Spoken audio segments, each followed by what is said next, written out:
On a une bonne nouvelle, Azdin il pourra jouer demain, Ounahi. Non, je rigole.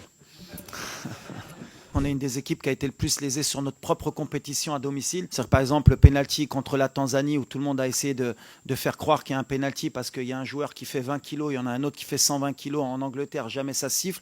Mais quand Bilal Akhanous il est poussé dans la surface contre le Mali, il n'y a personne qui dit qu'il y a penalty.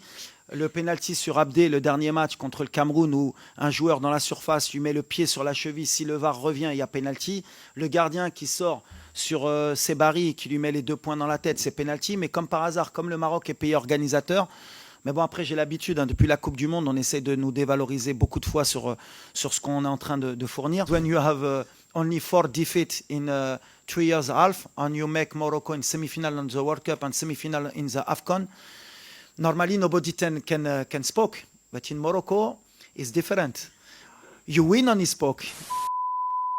Bon, au niveau des blessés, on a une bonne nouvelle, Azdin il pourra jouer demain, Ounahi. Non, je rigole. Non, Azdin il est blessé. On a Romain Seyss qui a repris l'entraînement, donc il revient très bien. Est-ce qu'il pourra postuler? On verra encore. On a un entraînement pour choisir. Mais voilà, à part Azdin qui est out, tout le monde, Inch'Allah, pourra postuler à être dans le groupe. Sur les polémiques, sur l'arbitrage, déjà, c'est toujours dommage d'aller on va dire, dans ce chemin-là. Voilà. On a un bon continent, on travaille bien. Il y a toujours une mauvaise image concernant cela. On veut faire croire que voilà, qu'il y a des matchs qui se gagnent forcément de cette manière. Et il ne faut pas se mentir, il ne faut pas avoir de langue de bois. Ça a toujours été le cas concernant le continent africain, d'avoir des doutes ou d'avoir des polémiques. La réalité, elle est que justement, vous, les journalistes, vous devez faire votre travail. Un pénalty est sifflé d'une manière dans un match, il n'est pas sifflé d'une autre manière dans un match, une main est sifflée et pas sifflée. Moi, je regarde tous les matchs, puisqu'on a beaucoup de joueurs aussi qui jouent en Europe, c'est les mêmes polémiques partout, que ce soit en Afrique ou en Europe. Juste, on veut un peu agrandir cela sur notre continent. Moi, je serai toujours un défenseur du continent africain et je partirai toujours avec l'idée que tout le monde essaye de faire de son bien. Comme tu l'as dit, on a été lésés nous aussi depuis le début de la compétition. C'est-à-dire, par exemple, le penalty contre la Tanzanie où tout le monde a essayé de faire croire qu'il y a un penalty parce qu'il y a un joueur qui fait 20 kilos, il y en a un autre qui fait 120 kilos en Angleterre, jamais ça siffle. Mais quand Bilal Akhanous il est poussé dans la surface contre le Mali, il n'y a personne qui dit qu'il y a penalty. Le penalty sur Abdé, le dernier match contre le Cameroun où un joueur dans la surface lui met le pied sur la cheville, si le VAR revient, il y a penalty. Le gardien qui sort sur Sebari qui lui met les 2 points dans la tête, c'est penalty. Mais comme par hasard, comme le Maroc est pays organisateur, mais bon après j'ai l'habitude, depuis la Coupe du Monde, on essaie de nous dévaloriser beaucoup de fois sur ce qu'on est en train de fournir. Et à chaque fois, il peut être témoin, je parle à mes joueurs à chaque fois du terrain. Nous, la seule manière dont on peut parler, c'est sur le terrain, c'est gagner nos matchs. Et jamais vous m'avez entendu après un match, même quand on s'est fait éliminer en Côte d'Ivoire, parler de l'arbitrage. On assume, on avance et on retravaille. C'est l'objectif. C'est, comme j'ai dit, voilà, il faut aider l'arbitrage, il faut aider les joueurs, il faut arrêter d'avoir toujours cette sensation d'être lésé. Quand on bat le Cameroun, qu'il n'y a qu'un tir, il n'y a même pas un tir cadré dans le match, voilà, il faut à un moment donné revenir sur le principe que voilà, il y a une équipe qui a mérité de gagner, c'est tout. Et si c'était notre cas, je dirais à mes joueurs, on ne parlait pas, on se concentre sur le terrain et on espère que l'arbitrage sera à la hauteur demain pour les deux équipes comme elle a été depuis le début de la compétition. Nous, on parle terrain, on parle football, je ne sais pas trop des choses que j'aime dire, mais tu l'as dit qu'on est une des équipes qui a été le plus lésée sur notre propre compétition à domicile.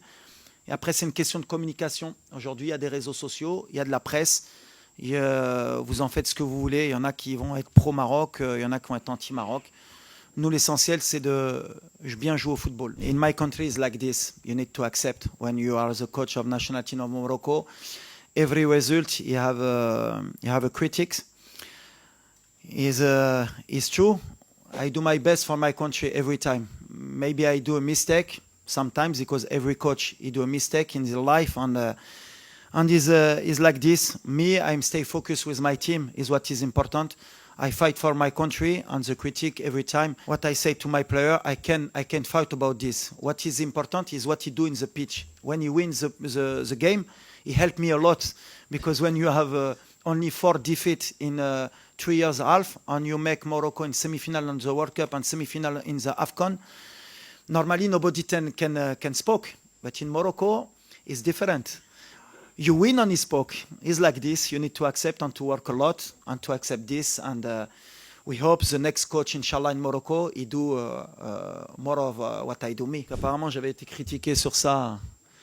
Il paraît que je voulais me protéger. Comme ça, s'il perd, il dit que c'est une canne des plus relevées. S'il gagne, il gagne une des plus relevées. Donc j'espère que je vais gagner une des cannes des plus relevées. Ça peut répondre à ta question. Pour moi, c'est la plus relevée. Bon stade, bon terrain, bon climat.